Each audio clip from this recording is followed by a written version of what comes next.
La Meca. La Meca es la ciudad santa de todos los musulmanes del planeta. Cada año millones de personas vienen aquí, a la Kaaba. Aquí está, el santuario en forma de cubo. Lleva mucho tiempo en la ciudad. A lo largo de su historia, la Kaaba ha sufrido muchas reconstrucciones. Alrededor del santuario se erigió la gran mezquita de Al-Haram. Cerca aparecieron muchos edificios modernos, pero en un momento dado todos los peregrinos tuvieron la oportunidad de ver el enorme reloj. Además, se puede observar no solo cerca del propio lugar sagrado, sino desde una distancia de 12 kilómetros durante el día y de 30 kilómetros por la noche. Se trata de un objeto increíblemente grandioso y costoso, al que se ha dado el nombre de Torre Real del Reloj de Abral al-Bayt.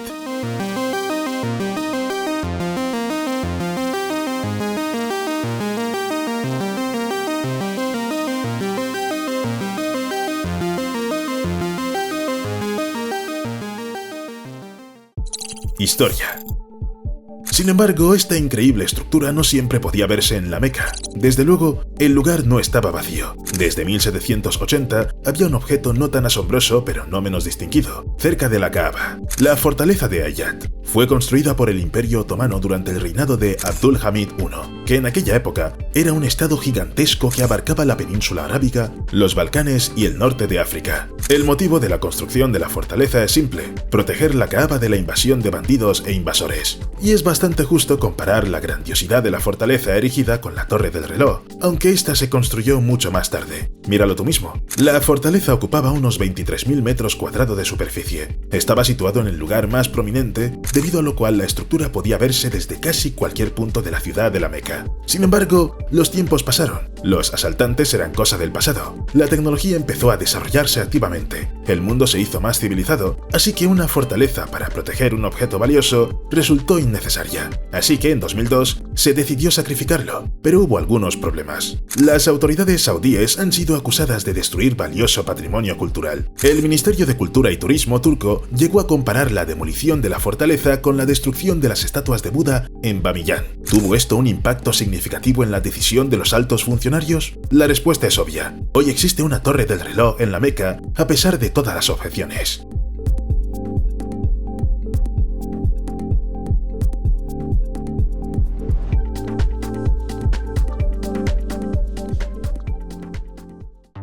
Complejo.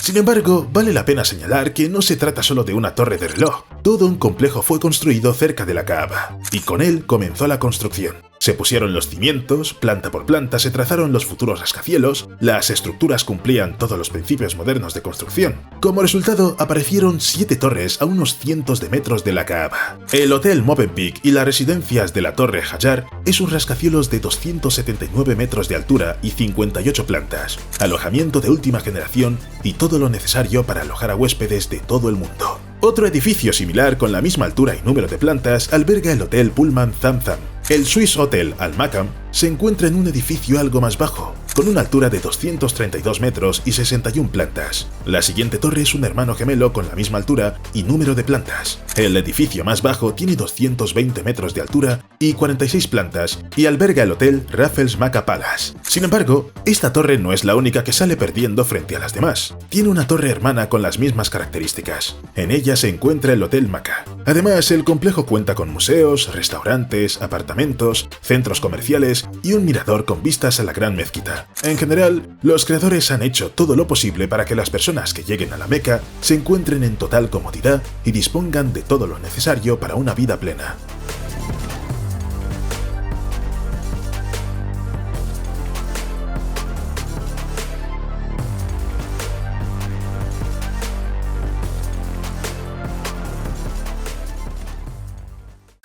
Torre del Reloj.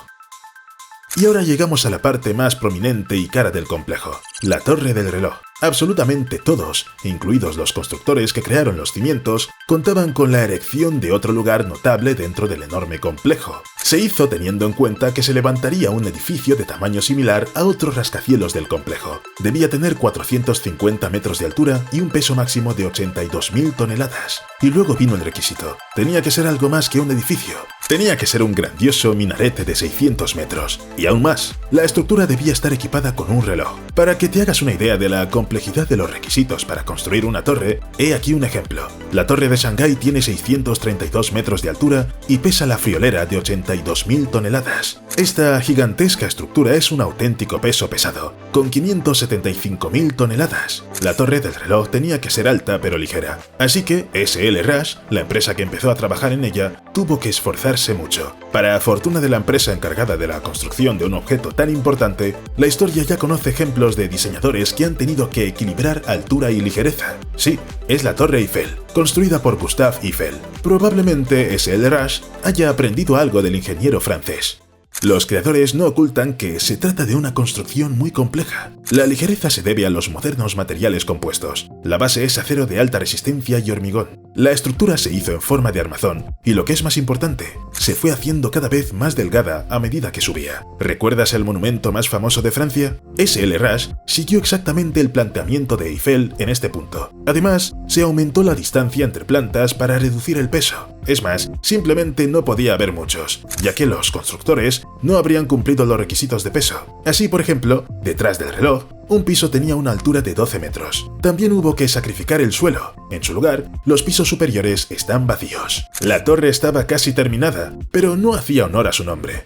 No tenía reloj. Así que SL Rush se enfrentó a otra tarea de enormes proporciones: fabricar un reloj que estuviera a la altura de la gran estructura. Para ilustrar un ejemplo sencillo, tomemos el mundialmente famoso Big Ben. Cualquiera que lo haya visto de cerca o en fotos en internet dirá: sí, es un reloj grande. En cuanto al tamaño, su diámetro es de 7 metros. Es grande, ¿verdad? Y ahora comparemos el reloj del Big Ben con el de la Torre de la Meca. Su diámetro es de unos increíbles 43 metros. En resumen, queda claro lo difícil que fue el trabajo de todos, desde los diseñadores hasta los obreros. Pero en SL Rush decidieron ser razonablemente astutos. ¿Recuerdas que toda la construcción debe ser ligera? Pues bien, el reloj tampoco debe aumentar significativamente el peso de la estructura. Además, según el plan, debían estar situados a una altura de unos 450 metros sobre el suelo, por lo que había que hacer todo lo posible para que requirieran menos mantenimiento y resistieran todos los envites de la naturaleza. Por ello, SL Rush recurrió a un fabricante de yates de carreras, que sin duda saben lo que significan ligereza y sostenibilidad. Este tipo de embarcaciones requieren siempre, sin excepción, justo esas características para alcanzar altas velocidades y no venirse abajo en marcha. Y entonces SL Rush empezó a colaborar con Perrot, para quien se trataba de un proyecto ciertamente inusual, pero que contaba con más de 100 años de experiencia en relojes de torre. Como resultado, SL Rush obtuvo una esfera con una aguja horaria de 17 metros de longitud y una aguja minutera de 22 metros. Se caracterizan por la ausencia total de una estructura de soporte interna, pero tienen la máxima rigidez, que está garantizada por una carcasa exterior que en determinadas zonas es de 150 capas de laminado de fibra de carbono. Además, los materiales compuestos de la esfera se han complementado con mosaico de vidrio, que además salva la estructura del reloj de la luz ultravioleta y de graves subidas de temperatura de hasta 70 grados. La esfera también se hizo cóncava para proteger las manecillas del viento, cuya velocidad a esta altitud podía alcanzar los 200 km por hora. Las agujas también tenían contrapesos para equilibrarlas. En general, resultaron estables y, lo que es más importante, relativamente ligeras. Su peso final fue de 12 toneladas. ¿Y qué decir del mecanismo de relojería? ¿Qué es exactamente lo que se supone que mueve las agujas? Pues bien, aquí los creadores también tuvieron que trabajar duro y no sobrepasar los límites del peso permitido, además de garantizar la máxima resistencia y fiabilidad.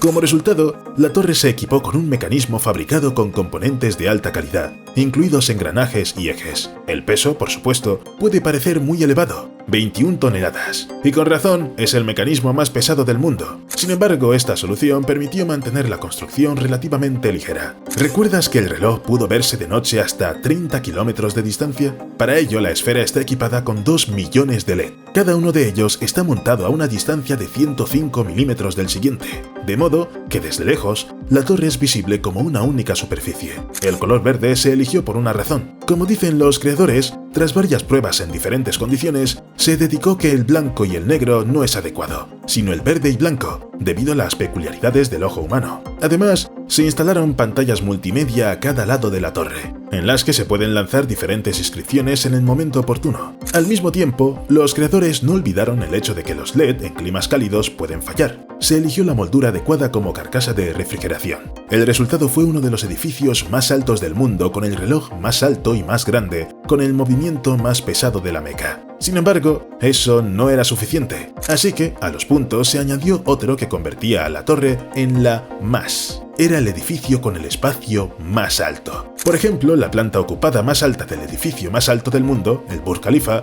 tiene 585 metros de altura. En la torre de Shanghái, que ya hemos mencionado hoy, la planta más alta se encuentra a 583 metros. La torre Abraha Al Bait los ha superado a todos. Tiene una sala que ha volado a 600 metros del suelo.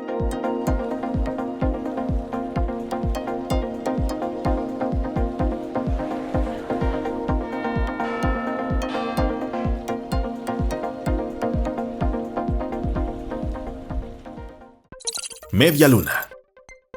Dato interesante. La habitación a una altura enorme se encuentra dentro de una media luna gigante. Por supuesto, aquí hubo algunos problemas. Para empezar, la grúa trabajaba a su máxima capacidad, elevando cada segmento de 7 a 8 toneladas hasta 600 metros de altura. Además, las personas que participaron en la construcción no se sentían muy cómodas trabajando a tanta altura del suelo. Echa un vistazo, por ejemplo, a esta foto. Puedes ver claramente las condiciones en las que tuvieron que trabajar. Y no solo había que instalar la media luna, sino también 160 potentes altavoces, que emitían sonido a una distancia de más de 7 kilómetros. Sin embargo, como podemos ver hoy, a pesar de todas las dificultades, la construcción de todo el complejo y de la torre del reloj se completó con éxito. Mientras relatábamos la gran cantidad de mano de obra empleada, los récords, los detalles de la construcción, así como los beneficios para las personas, casi nos olvidamos de uno de los datos más interesantes. El coste del proyecto se estima en 15.000 millones de dólares. Y esto es realmente mucho dinero, lo que se confirma fácilmente al compararlo con otros megaproyectos.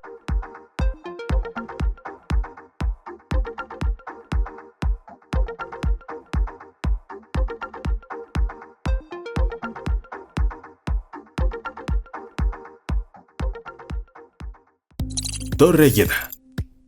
He aquí, por ejemplo, un proyecto de 1.200 millones de dólares que se está construyendo en la ciudad de Jeddah, la Torre Jeddah. Se pretende que sea el edificio más alto del mundo, con más de 1 kilómetro de altura, es decir, 180 metros más que el actual poseedor del récord, el Burj Khalifa. En su interior se prevé construir un hotel Four Seasons, apartamentos con servicios, condominios de lujo y oficinas, con una superficie total de 530.000 metros cuadrados. Además, la torre tendrá un diseño único, una estructura esbelta y asimétrica, una especie de manojo de hojas que sobresale del suelo, según afirman los responsables del proyecto. Y todo ello complementado con tecnología del más alto nivel. Se dice que en el interior de la Torre Jeddah habrá uno de los sistemas de ascensores más sofisticados del mundo, compuesto por 54 ascensores de una planta, 5 ascensores de 2 pisos, así como 12 escaleras mecánicas. El proyecto incluirá un sistema de paredes exteriores de alto rendimiento que minimiza el consumo de energía reduciendo las cargas térmicas. Además, cada uno de los 3 lados de la Torre Jeddah tendrá huecos que crearán bolsas de sombra y protegerán partes del edificio del sol.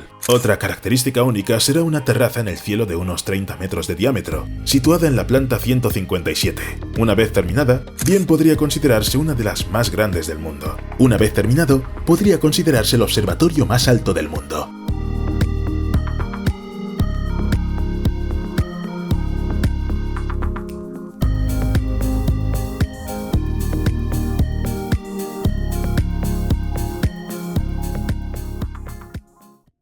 CAEK. He aquí otro proyecto, la Ciudad Económica Rey Abdullah. Comprende 95 edificios, 61 de ellos torres, ocio, 62.000 plazas de aparcamiento y viviendas para 12.000 residentes. Destaca la torre de 80 plantas y 385 metros de altura, que alberga 185.000 metros cuadrados de oficinas, comedores y auditorios. No le va a la zaga la impresionante mezquita, con su diseño único sin una sola columna. Otras características interesantes son una enorme sala de conferencias de 30.000 metros cuadrados y una estación de metro de 45.000 metros cuadrados, que será la parada principal del metro de Riad. Ah, y casi nos olvidamos del distrito de negocios de 500.000 metros cuadrados, que albergará bancos e instituciones financieras. Lo tiene casi todo. Los edificios y otras estructuras se ubicarán en una superficie total de más de 1,6 millones de metros cuadrados. Se puede decir que es una auténtica ciudad vertical. Residentes, visitantes, inquilinos, absolutamente todo el mundo está a 15 minutos de multitud de servicios gracias al transporte integrado, que incluye pasos elevados, lanzaderas especiales y un monorraíl. Es una ciudad de ensueño, ¿verdad? El único problema es el calor, propio de Riad, pero incluso en este caso hay solución, aunque hay que precisar que está más pensada para los peatones que para los automovilistas. Está previsto que los puentes de pasajeros estén equipados con un sistema de refrigeración alimentado por paneles solares. El coste de la ciudad del futuro se estima en $7.800 millones.